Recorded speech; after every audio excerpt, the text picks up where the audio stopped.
السلام عليكم ورحمة الله وبركاته. أهلا وسهلا بكم. في الفيديو ده هنتكلم عن صفقات النادي الأهلي الرسمية، كمان هركز على تفاصيل مهمة جدا بخصوص ميركاتو القلعة الحمراء بشكل عام. ولكن قبل ما نبدأ ما تنساش تعمل لايك وشير ومتابعة عشان يوصلك جميع فيديوهاتنا. طيب هنبدأ كده بالصفقات الرسمية للنادي الأهلي، وطبعا كلنا عارفين ان الأهلي أعلن عن صفقتين. أول لاعب عندنا هو يوسف أيمن، مركزه مدافع قادم من الدحيل القطري. الصفقة الثانية يحيى عطية الله، مركزه ظهير أيسر قادم من فريق سوتشي الروسي، وطبعا جنسيته مغربي. الصفقة الثالثة بالنسبة للنادي الأهلي هو اللاعب المغربي الدولي أشرف داري. أشرف داري مركزه مدافع قادم من فريق بريست الفرنسي. الصفقة الرابعة للقلعة الحمراء هو اللاعب الواعد عمر الساعي. الساعي عنده 21 سنة، مركزه لاعب وسط أو جناح قادم من فريق الإسماعيلي، قيمته التسويقية 200 ألف يورو.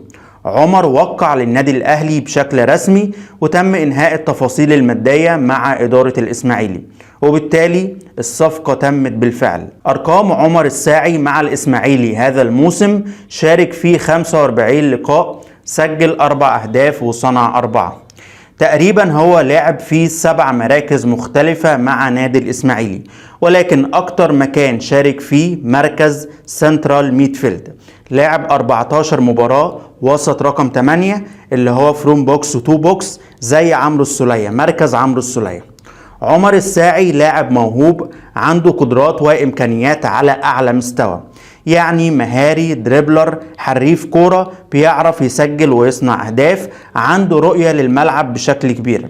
نجم واعد، صفقة ناجحة بالنسبة للنادي الأهلي، إن شاء الله يكون مكسب للفريق بشكل عام. يعتبر جوكر بيأدي في أكتر من مركز، جناح يمين، جناح شمال، ممكن يلعب بلاي ميكر 10 او لاعب وسط 8 او مهاجم صريح رقم 9. تقريبا عمر الساعي بيمتلك جميع مواصفات لاعب الوسط، ولكن هو مميز اكتر على المستوى الهجومي، يعني مهاري، بيعرف يسجل اهداف، بيعرف يصنع، حريف كورة بشكل كبير. على المستوى الدفاعي مش افضل حاجة، وبالتالي عمر محتاج يشتغل شوية في الجانب الدفاعي.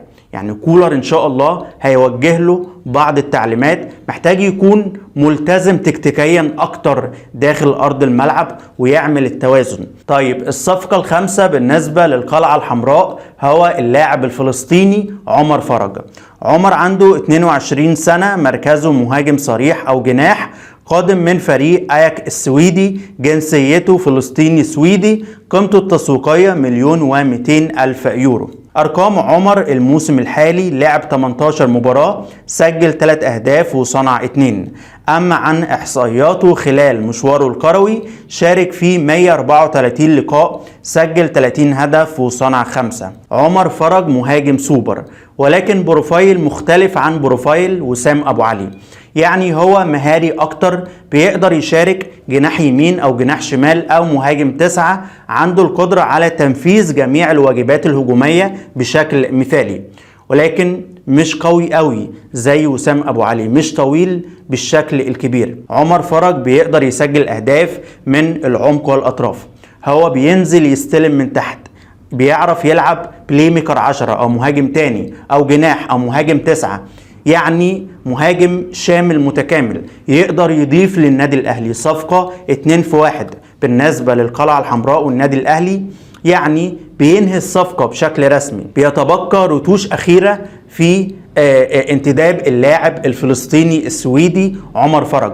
عمر فرج طبعا لاعب فلسطيني متأسس كورة في السويد، يعتبر صفقة أوروبية، صفقة أجنبية، ولكن الميزة إن هيتم قيده كلاعب محلي زيه زي وسام أبو علي، مش هيحجز لنفسه مكان لاعب أجنبي. النادي الأهلي دلوقتي طبعا بيسعى لضم اللاعب محمد علي بن رمضان، وبالتالي مش هينفع نتعاقد مع لاعب أجنبي آخر عشان عدد الأجانب المسموح بيها.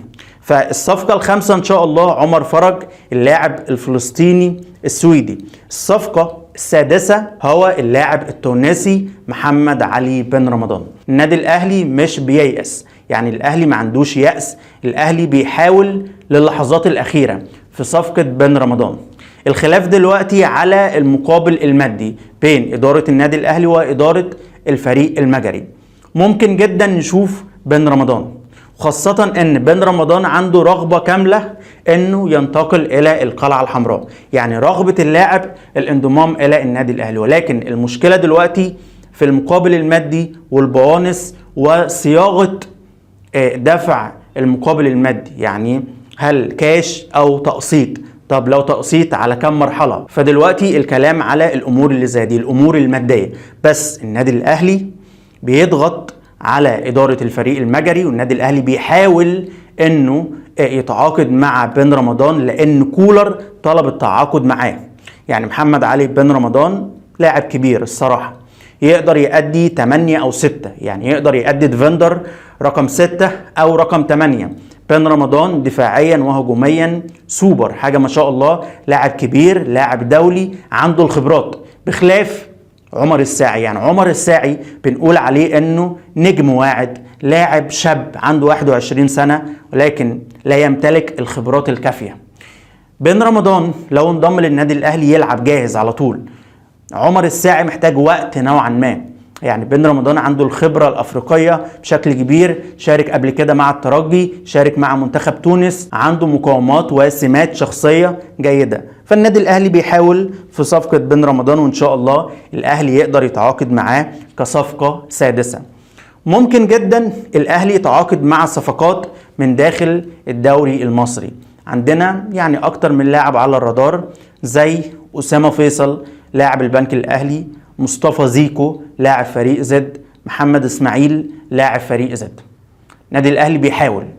ممكن جدا يتم تأجيل الصفقات المحلية دي للميركاتو الشتوي، ولكن احنا بنتكلم عن الصفقات الرسمية. عمر الساعي، بنتكلم عن عمر فرج، بنتكلم عن انه الاهلي بيحاول مع محمد علي بن رمضان، الاهلي بيحاول مع الفريق المجري، وطبعا صفقة اشرف داري تمت، صفقة يوسف ايمن تمت، وصفقة يحيى عطية الله. بنتكلم عن 6 صفقات.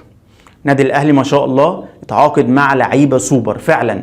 بنتكلم عن تدعيمات على اعلى مستوى.